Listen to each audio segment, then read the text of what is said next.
কয়েকজন মিলে এক ভাগ কোরবানি দিতে পারবে কিনা? দুইজন, তিনজন, চারজন, পাঁচজন মিলে এক ভাগ কোরবানি দিতে পারবে কিনা? কোরবানির ভাগীদারদের মধ্যে কারো ইনকাম হারাম অথবা উদ্দেশ্য অসৎ, গোশত খাওয়ার উদ্দেশ্য, রাসূল করিম সাল্লাল্লাহু আলাইহি সাল্লামের পক্ষ থেকে কোরবানি দেওয়া যাবে কিনা? মা বাবা, স্ত্রী, বড় ভাই, এদের কাউকে খুশি করার জন্য কারোর পক্ষ থেকে, সমাজে বলে কারোর নামে, কোরবানি দেওয়া যাবে কি যাবে না?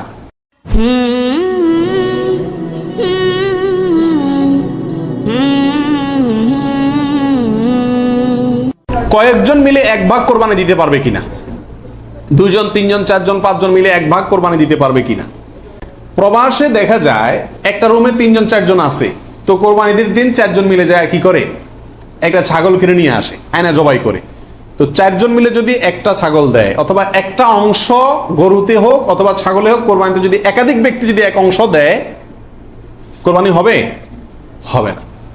একটা অংশ একজন দিবে, সেখানে কয়েকজন যদি সেখানে অর্থায়ন করে, কয়েকজন ভাগ বসায় আর এক অংশ কয়েকজন মিলে দেয়, তাহলে কি হবে না? কোরবানি হবে না, ওটা গোশত খাওয়া হবে।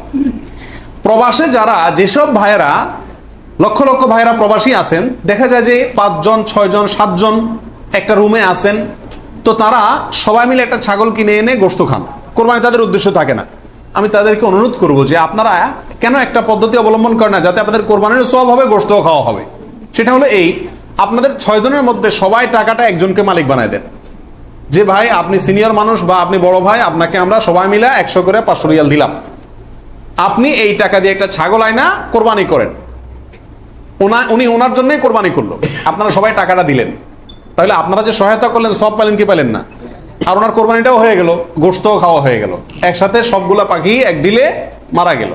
আর যদি সবাই ঈদের দিনই জবাই করবেন ছাগল, তাহলে কোরবানি কেন করবেন না? একটু চালাক হলেই কোরবানির সওয়াবটাও হয়ে যাচ্ছে, গোশত খাওয়াটাও হয়ে যাচ্ছে। প্রবাসী ভাইদের ভিতরে এই সমস্যাটা প্রকট, প্রচুর পরিমাণ দেখা যায় যে 5-6 জন মিলে ছাগল কিনে কোরবানির নিয়ত কেউই করে না, অথবা সবাই মিলে কোরবানির নিয়ত করে, যার দুইটাই কি ভুল। 26 নম্বর প্রশ্ন হলো, কোরবানির টাকা অন্য কেউ যদি দিয়ে দেয় তাহলে কোরবানি হবে কিনা? আমি গরিব মানুষ, আমি কোরবানি করতে চাচ্ছি, অথবা সামর্থ্যবান, আমাকে একজনে টাকা দিয়ে দিল যে আপনাকে একটা ছাগল দিয়ে দিলাম, অথবা আপনার ছাগলের টাকা দিয়ে দিল যে আপনি কোরবানি দিয়েন। আমার পক্ষ থেকেই কোরবানি দেওয়ার জন্য কেউ আমাকে টাকা দিয়ে সহায়তা করলো, হেল্প করলো, এতে আমার কোরবানি দিলে কোরবানি হবে কি হবে না? কি বলেন আপনারা? হবে। যদি কেউ টাকা দিয়ে আপনাকে কোরবানির জন্য সহায়তা করে, ছাগল কিনে দিল, গরু কিনে দিল, কোরবানির অংশের টাকা দিয়ে দিল, আপনার পক্ষ থেকে কোরবানি দেওয়ার জন্যই আপনাকে টাকা দিছি, তার টাকা দিয়ে আপনি নিজে কোরবানি দিলেন নিজের পক্ষ থেকে, এটাতে কোনো অসুবিধা নাই। যে কোনো অর্থনৈতিক ইবাদতে অর্থটা যদি দ্বিতীয় পক্ষ দিয়ে দেয়, অন্য কেউ দিয়ে দেয় এবং তার টাকা দিয়ে আপনি ইবাদতটা করেন, তাহলে জায়েজ আছে। যেমন আপনি হজ করবেন, আপনি ওমরা করবেন, আপনাকে হজের টাকাটা আমি দিয়ে দিলাম, আপনি হজ করবেন, আমি দিয়ে দিলাম, আমি এটা আমার পক্ষ থেকে করার জন্য দেই না, আপনার হজ আপনি করেন, আমি টাকা দিয়ে দিলাম, হেল্প করলাম আপনাকে, অথবা কিছু হেল্প করলাম, এটাতে কোনো অসুবিধা নাই। ওমরার ক্ষেত্রেও নাই, ঠিক কোরবানির ক্ষেত্রেও অন্য কেউ টাকা দিলেও আপনার পক্ষ থেকে কোরবানি করার জন্য যদি অর্থায়ন করে বা সহায়তা করে বা টাকা দেয়, সেই টাকা দিয়ে আপনি কোরবানি দিলে কি হবে? আপনার কোরবানি হয়ে যাবে। 27 নম্বর প্রশ্ন হলো, লোন করে কোরবানি করা যাবে কিনা? হাওলাত করে, ঋণ করে কোরবানি করা যাবে কিনা? এর উত্তর হলো যাবে, যদি সেই ঋণের টাকাটা দেওয়ার মতো ব্যবস্থা বা ইচ্ছা, সদিচ্ছা থাকে, তাহলে ঋণ করেও কি দেওয়া যাবে? ঋণ করে ভালো কাজ করা যায়। 28 নম্বর প্রশ্ন হলো, ঋণগ্রস্ত ব্যক্তির জন্য কোরবানি দেওয়া উত্তম নাকি ঋণ দেওয়া উত্তম? উত্তর হলো ঋণ দেওয়া উত্তম, কারণ কোরবানির চাইতে তার জন্য ঋণের গুরুত্ব বেশি। সে যদি ঋণগ্রস্ত হয়, তার জন্য কোরবানি ইসলামী শরীয়তে তার জন্য কোরবানি না, তার জন্য ঋণ দেওয়া জরুরি। সে ঋণ পরিশোধ করবে, এরপরে টাকা থাকলে কোরবানি দিবে, না থাকলে কোরবানি দিবে না। কিন্তু আমাদের আজকাল অবস্থা হলো, ঋণ থাকলেও আমরা কোরবানি দিই, কারণ না দিলে মুখ রক্ষা হয় না, ছেলে মেয়ে কার দিকে চেয়ে থাকবে, গোশত করতে কে খাবে। অতএব এগুলা কোরবানি না, এগুলা নিছক গোশত খাওয়া এবং ফুর্তি। কোরবানির ভাগীদারদের মধ্যে কারো ইনকাম হারাম অথবা উদ্দেশ্য অসৎ, গোশত খাওয়ার উদ্দেশ্য আছে না নেই?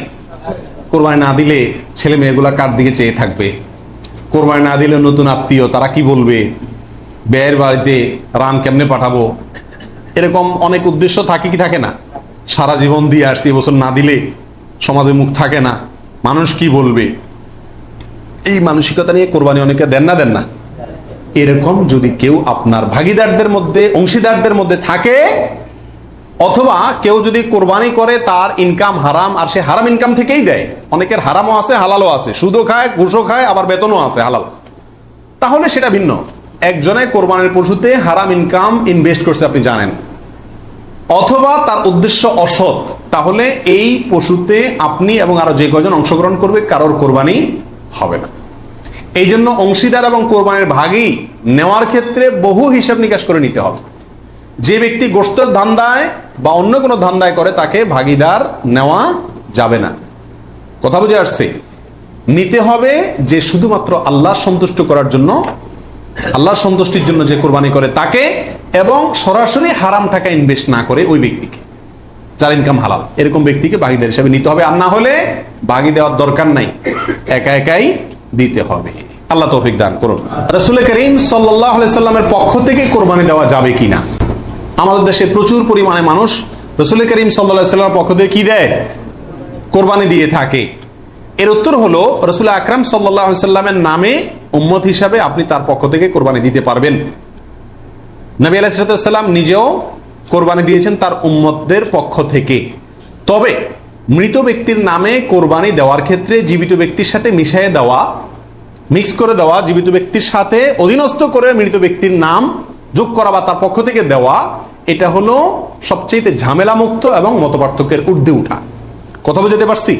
শুধুমাত্র মৃত ব্যক্তির নামে স্বতন্ত্র কোরবানি না দিয়ে মৃত জীবিত, জীবিত ব্যক্তির নিজের নামের সঙ্গে মৃত ব্যক্তিকে যুক্ত করে দিলেন, এই মতটাই হলো সবচাইতে সতর্কতামূলক মত। এক্ষেত্রে মৃত মানুষের পক্ষ থেকে কোরবানি দেওয়ার ক্ষেত্রে মা বাবা, স্ত্রী, বড় ভাই, এদের কাউকে খুশি করার জন্য কারোর পক্ষ থেকে, সমাজে বলে কারোর নামে কোরবানি দেওয়া যাবে কি যাবে না? উত্তর হলো না। এটা রিয়া, লৌকিকতা, মানুষ দেখানো, এটা শিরকে আসগর। আমাদের সমাজে একটা সমস্যা দেখা দেয় কোরবানির সিজন আসলে। কথার কথা, একটা পরিবারে আপনি একটা গরুতে একটা অংশ কোরবানি দিবেন অথবা ছাগল কোরবানি দিবেন, সেক্ষেত্রে মা চায় যে আমার নামে দেখ, মানে আমার পক্ষ থেকে দেখ, বাপে চায় যে আমার পক্ষ থেকে দেখ। এখন ছেলে চিন্তা করে কারে খুশি করব। অনেক সময় স্ত্রী স্বামী দুজনের ভিতরে চায় যে আমার নামে দেখ, বড় ভাইয়ের নামে না দিলে বড় ভাই মুখ কালো হয়, এই জন্য কার নামে দিবে এটা নিয়ে এক ধরনের হেজিটেশনে মানুষ ভুগে।